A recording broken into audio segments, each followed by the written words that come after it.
For centuries, mankind has always believed in a single truth. Ice cream can be made without something cold. But is it true? Last video, we tried to do the impossible, and like everyone expected, we failed. But this time, things are different. With new tools, new knowledge, and a stubborn mind, we make it happen. This time, we are on a mission to create the world's first ice cream made without a single cold object. Hello everyone, I'm Phil. I'm Safia. Welcome back to Easy Foodsy. A wise person once said, You can't fix what you don't understand. so, before we start, we have to find out what exactly happened last time. Well, we successfully demonstrated it technically possible to use an endothermic reaction between ammonium chloride and barium hydroxide to drop the temperature low enough to make an ice cream. But that was just technically possible. In reality, we ran into three massive problems that held us back. First, poor ammonia absorption. Second, insufficient cooling power. Third, inefficient cooling transfer. Now that we know where the problem is, it's time to fix it.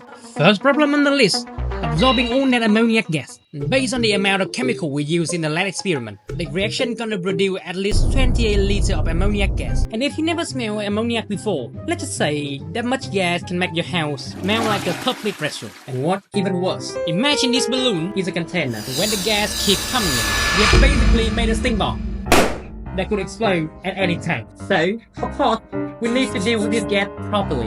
Last time, we tried to transfer the gas into water manually with pipe and some bottle, but honestly, it didn't work well. We believe it because ammonia is lighter than air, so pointing the tube downward wasn't helping much. This time, we need something stronger, smarter, something that moves gas from one place to another. Or in simple terms, we need to circulate the air, and there's one thing that does exactly that: a fan. Thanks to the angle and shape of the blades, plus the spinning motion, fan creates a pressure difference, which pulling the air from behind and pushing it forward, creating a steady airflow, a wind in simple terms. And in our case, that air is ammonia gas produced by the reaction. It's an artery. The fan could blow the ammonia gas downward into the water, allowing it to be absorbed. Sound promising, right? We need to set up a small experiment to make sure. However, since our supplies of chemicals is limited and the smell of ammonia isn't exactly my favorite, we're gonna swap ammonia for something softer and better smell. That's CO2. The setup is simple. One piece of dry ice, aka frozen CO2, a fan, and a glass of butterfly pea flour solution. If our theory is right, the fan will blow the CO2 gas released from the dry ice into the tea. That CO2 would then dissolve into the water and form carbonic acid, which gonna lower the pH and slowly turn the blue liquid red. And since dry ice releases a ton of CO2, we're expecting a color change any second now. Maybe now. Or now. Well, look like our theory has some hope. That means ChatGPT time. According to ChatGPT, when you use a fan to blow ammonia or CO2 across water, the gas hits the surface fast and unevenly, which disturbs the water, causing waves. However, it doesn't really push the gas into the liquid, so most of the gas just bounces off what that is dissolving. So, we need something that can move air like a fan, but not just blow gas across the surface. It has to inject the gas deep into the water. We search everywhere, read everything, but nothing worked. Just when we're about to quit, Joe gave us an idea. See, for Joe and his friend to survive, they need oxygen. This tiny device right here, that's what keeps them alive. You see, air from the outside gets sucked in by the air pump, then pushed through the plastic tube and released into the tank in the form of tiny bubble. This oxygen then dissolves into the water, keeping Joe and his friend happily. In other words, this little pump moves air from outside the tank straight into the water. That's exactly what we've been trying to do this whole time. Thank you, Joe, you genius. So, we might need a mini air pump. No, it's not a might. It's the one. But not this one. Joe wouldn't be happy if we steal it. Of course, it's always that like this. Today, you need a new air pump. Tomorrow, the whole world. But don't worry. You've got me. Wait. Why are we whispering? I'm not Joe Goldberg. This is Joe. But wait. It isn't even the Joe we're talking about. Maybe we're just a little crazy sometime. Okay, let's start again.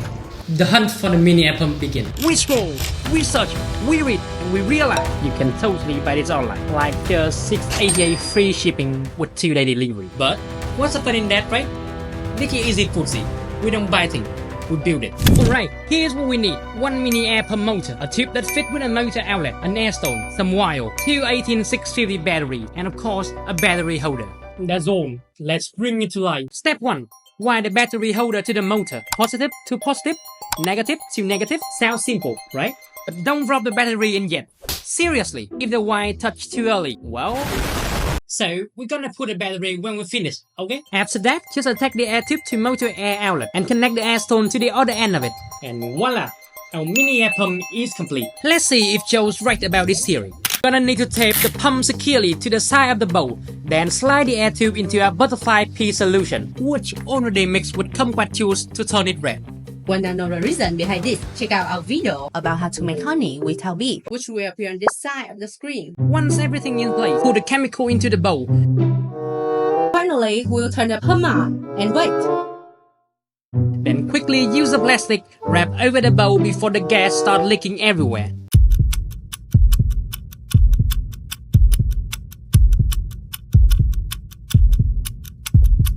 And finally, the color is changing from red to blue and to green. Which means it's working. Still not understand, huh?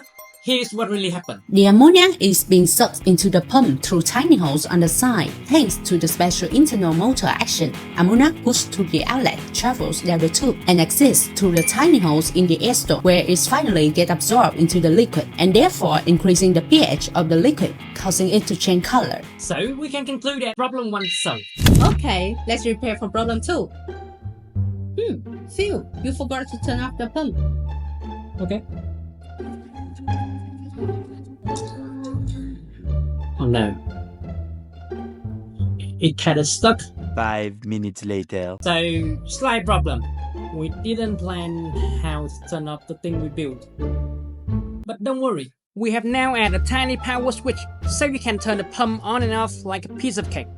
Alright, back to business. Now we come to problem 2. Insufficient cooling power. In our last experiment, the ice cream only froze in small little patches. At first, it seems like we are not using enough chemical, but not when we did the math. In theory, our reaction should drop the temperature to below minus 20 degrees Celsius, which is more than cold enough to turn anything into dessert. So, the problem isn't the cold, it's how we use it. Turns out it's all about surface area, or more specifically, how much of the ice cream base is actually touching the cold surface.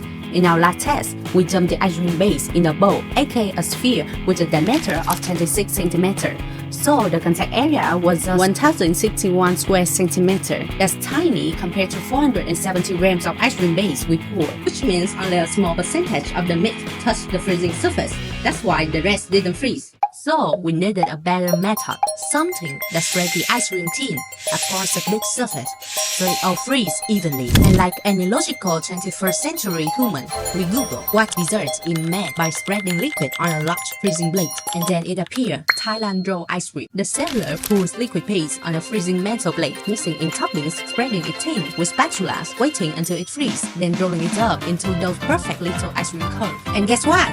Big cold surface, thin ice cream layer, freeze fast, and it looks awesome. Exactly what we need. Normally, we're gonna test this right away. But, like we said earlier, our chemical is running low. And also, we're kinda lazy. So, here's the plan. We're gonna finish solving problem 3 first, and then we'll put it all together for one big, glorious, possibly chaotic final test. Trust me, you don't wanna miss this. So, we can conclude that problem 2 is temporarily solved. Problem 3, inefficient cooling transfer. In last experiment, the bottom of the container shouldn't be conducting much heat at all, was somehow getting colder while the surface used to freeze ice cream on wasn't cold enough. That also means our freezing surface wasn't conducting cold fast enough. So, it's time for an upgrade. We're gonna have to change both the container and the surface material used to make the ice cream. Last time, we used the 304 stainless steel for the freezing surface. But apparently, it's not the goal to optimal conductivity. We need something stronger. Which raises the big question, what actually makes a metal good at conducting heat? Or in our case, cold? No, most people just say, easy, just Google it. But hey, this is easy Foodsy. We're not smart people. We're gonna break down the science behind it. Because science tastes better when you actually understand it. Ha ha ha.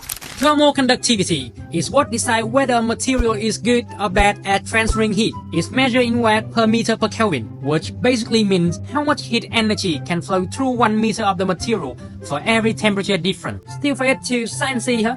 Okay, imagine heat is like water flowing through a pipe. A metal with high thermal conductivity is like a big, smooth pipe. The water or heat flow through fast and easily. On the other hand, metal with low thermal conductivity is like a tiny, raw pipe. And as a result, water or heat move through it even slower than the traffic in NYC. So, to sum up, the higher the thermal conductivity, the faster heat travels through the material. Thermal conductivity depends on a bunch of things, like what the material made of, how its atom are arranged, and tons of other stuff we definitely want to talk about, but not today. That's for another video. Right now, let's get back to the main mission, finding the best material for our ice cream plate. According to Google, here are the list of common metals ranked by how well they conduct heat. At the top of the list, we have silver, copper, and gold. But guess what? They also crazy expensive. So with a live motor, no chip, no light, we're gonna go with the fourth one, aluminum. It conducts heat 10 times better than the stainless steel, and most importantly, it's cheap. And just after some click, our aluminum tray is arrived. That lever with one last piece of the puzzle, the container. Last time, the container leaked cold like crazy as we use. Well, a plastic bowl wrapped in soil. Come on. That is the only thing we can find at that time, okay? Now, we need something that insulates better, but also easy to find. Introducing EPS foam, aka the classic styrofoam cooler. EPS had a thermal conductivity of just 0.3 watt per meter Kelvin. Compared to the plastic we used last time, about 0.4 watt per meter Kelvin. That means plastic leak heat over 13 times faster than foam. And the best part, EPS is super cheap. So I can say, it's perfect. However, our experiment needs to be airtight, and also, we want you to actually see what's happening inside. So, we have to make some small modifications. Here's what our final container design looks like. Alright, to make things easier, we are creating our very own foaming coating machine. To build it, we're using the same batteries from our mini air pump, plus those small wooden sticks, and a couple of screws, and a short piece of nichrome wire, aka mason wire. The way it works is super simple. When you connect power to both ends of the nichrome wire, electric flows through it, but as nichrome resists the current, that resistance turns into heat, and that heat is exactly what we need to slide through the foam cleanly. And here's how we build it. First, attach 2-tongue depressor or anything similar you can find to each end of the wooden base. Next, secure the battery holder onto a small piece of wood. Make sure that they're easy to hold. Then screw in 2 bolts at the end of those sticks. And finally, thread the nichrome wire between the 2 bolts. Then gradually tighten them until the wire is nice and tight. We are done. With this new tool, we're gonna cut our container really fast, like in the next 15 seconds.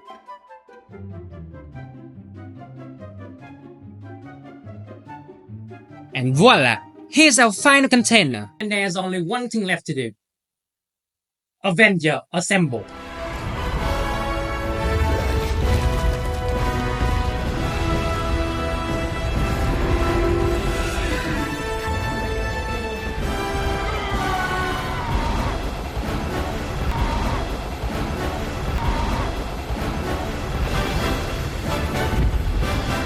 But before we jump into our final experiment, let's break down how exactly this machine. The 2 chemicals components are put into the container, then stirred quickly. Then the aluminum plate is placed directly on the mixture and sealed airtight using modeling clay. Once the reaction starts, it pulls in the heat from the surroundings, especially from the aluminum plate, causing the air to drop low enough to freeze the ice cream. Here's where it gets even colder. The chemical reaction also releases ammonia gas, which I can say not very pleasant at all. So our air pump will suck the gas through a small port in the container, then push it down through a tube straight into the butterfly pea flour solution below. Once there, the ammonia gas is broken up into tiny bubbles thanks to the air stone at the end of the line, allowing the solution to fully absorb the gas. In short, while the tops freeze the ice cream, the bottom is cleaning up the gas. Before we start, just to make sure we are not accidentally cheating, we're gonna do a quick check to make sure nothing is already cold. Because the whole point is to make ice cream without using anything cold. It's showtime! All we have to do now is pour the 2 chemicals into this container, stir them up, then seal the lid. Next, we take our ice cream base, pour it onto the aluminum tray, and start spreading it out nice and thin, and wait for the magic.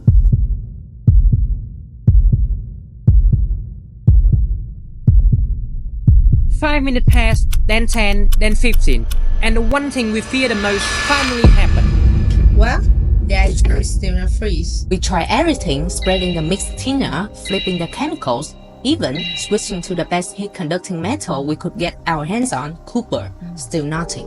So at this point, it's 2 for the ice cream made without anything cold and 0 first. However, there's still some hopes. First, the gas transfer system actually works. You see, the solution gradually shifts from purple to blue, which means the ammonia gas was being absorbed just like we planned. Second, and most important, the aluminum plate did get clearly colder during the reaction. That's enough to give us some hope, as it means this crazy experiment might still work. And because we are easy Foodsy, giving up just isn't our thing. As long as there's still hope, we are still in the game. So stay tuned because we'll get our revenge. If you know anything that could help us, like new idea or even a tips, please drop us a comment. Because the world's first ice cream made without anything cold is still waiting to be conquered. This is also the end of the video. If you enjoyed it, you can support us by hitting that subscribe button. And giving us a thumb up, that would mean a lot to us. And we are Easy Foodsy. See you in the next video.